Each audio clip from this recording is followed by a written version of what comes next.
Hi, my name's John. And I'm Anne, and we live in a detached house just outside Bath. We've lived here for 32 years, and the house dates back to the early 1900s. And we wanted to try and tackle our carbon footprint. And as part of that, we've embarked on a project a couple of years ago to install a heat pump to replace our oil-fired boiler, install solar panels and a battery. And that was all installed about a year ago. Okay, so this is our heat pump. It's a Valent Aerotherm Plus. I think it's a 12 kilowatt model. It's incredibly quiet. We were amazed how quiet it was.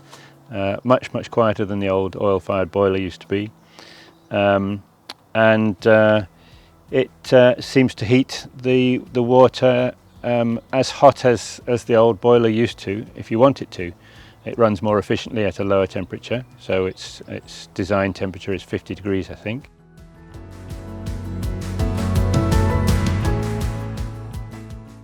These are our solar panels.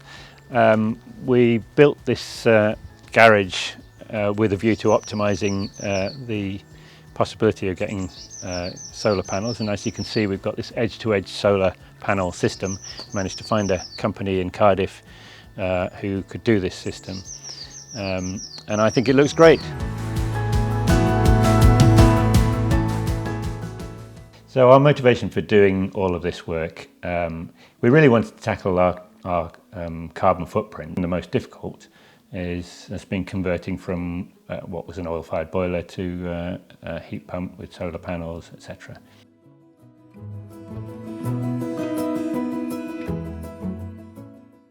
The primary thing to tackle was to replace our oil-fired boiler. We wanted to stop burning oil. So the heat pump was the primary thing that we wanted to do.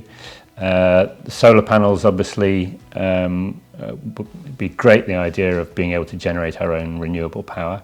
And then we installed a battery because we wanted to make full use of that power, didn't we?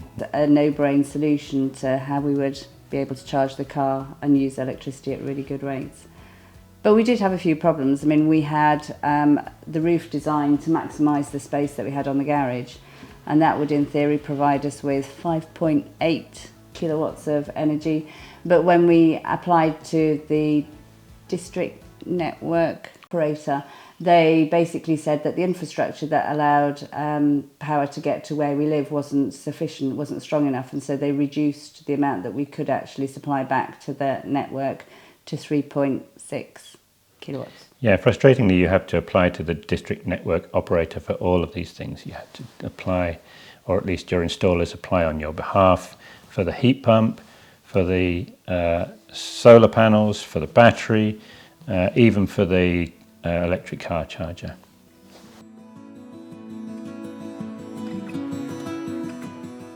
The actual work involved with the installation, I think most of the disruption was actually caused by us doing our own insulation before the work started, because we had to remove some ceiling panels in order to insulate between the rafters.